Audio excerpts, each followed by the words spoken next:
Here we are with Edgar Antonio Rodriguez. He is the co-editor of The Corazon, Student Voices from the Rio Grande Valley. Edgar, can you please introduce yourself and perhaps describe our history together? Because we've known each other for a couple of years. My name is Edgar Antonio Rodriguez, and I had Mr. Garces in 7th grade, Liberty Middle School. We were in Team Victory, I believe. Yes.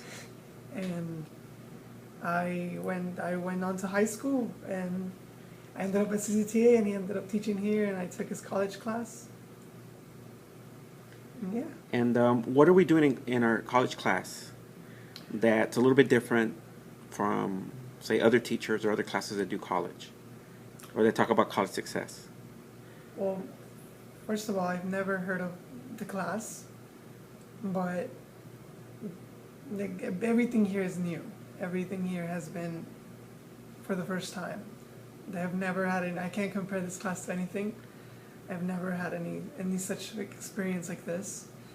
It's kind of my cup of tea, honestly. I think there was moments where I wanted a class like this, where things would be serious and things were real and there was feelings and emotions and writing and stuff. I've yet to stumble upon a class like that, and luckily I managed to end up here out of maybe just luck or destiny, who knows. Very good.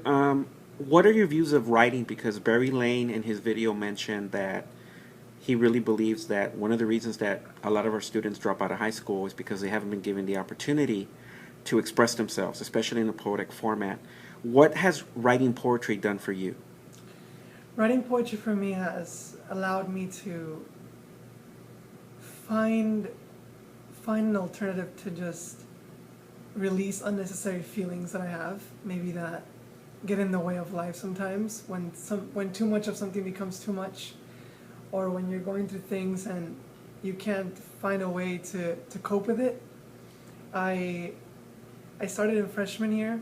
I'm a very emotional creature myself. I don't know why. I think it's because of my mom, but I would always enjoy writing away my thoughts, my feelings, experiences, just out of pure pleasure.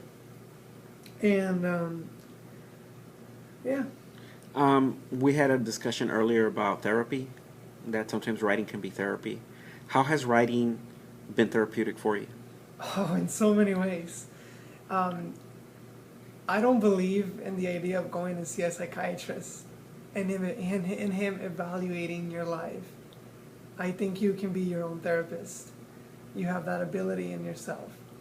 It's just, you just have to find your own rhythm in things.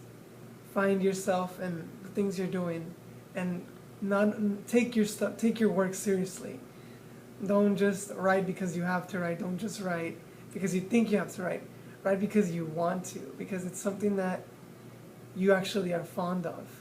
And with me, I just like writing, honestly. I just love it. It's like breathing, isn't it? Yes. It's like writing is breathing. It's like a very it's like a little, I would not like to call it a hobby, because I think more highly of it, but every time it's adventurous. It's very adventurous, to say the least. Speaking of adventure, what are your goals for this book project? Because this is a book project unlike any other.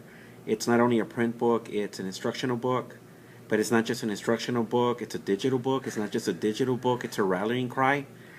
What would you tell our poets? Because a lot of my students, a lot of your fellow poets are going to revisit their works years later.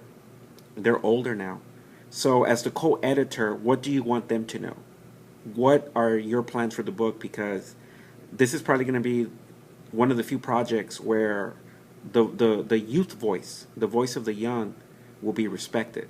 I'm the editor, but I'm going to do what I do in class. I'm going to take a step back and let you guys roam. Mm-hmm. So as an editor, as a poet, as one of the poets, what are your expectations for this book? Where do you see it going? To be honest, The book itself, I haven't really gone through it a lot, but you have showed us some material. It's very profound. It's very deep. Most of the stuff, like, it's hard to believe that this came from seventh graders, right? Seventh and eighth graders. Seventh and eighth graders. It's sometimes you read it and you're like, a seventh grader wrote this. Jesus. And I think now, once they get old, they reach a certain age and they can look back at their work. They'll be able to, like how I used that line, they'll be able to, like you said yourself, they'll be able to revisit a previous emotion that they held. Maybe now they don't think like that. Maybe they don't necessarily see things that way. They've learned to comprehend things a little more. They have let go. Maybe they regret what they wrote. Maybe who knows? There's a lot of ways, a lot of different exits in this, and every person that wrote what they wrote back in 7th and 8th grade, now when they look at it, they're all gonna have this very unique point of view on it now. I'm pretty sure that's gonna happen with me too.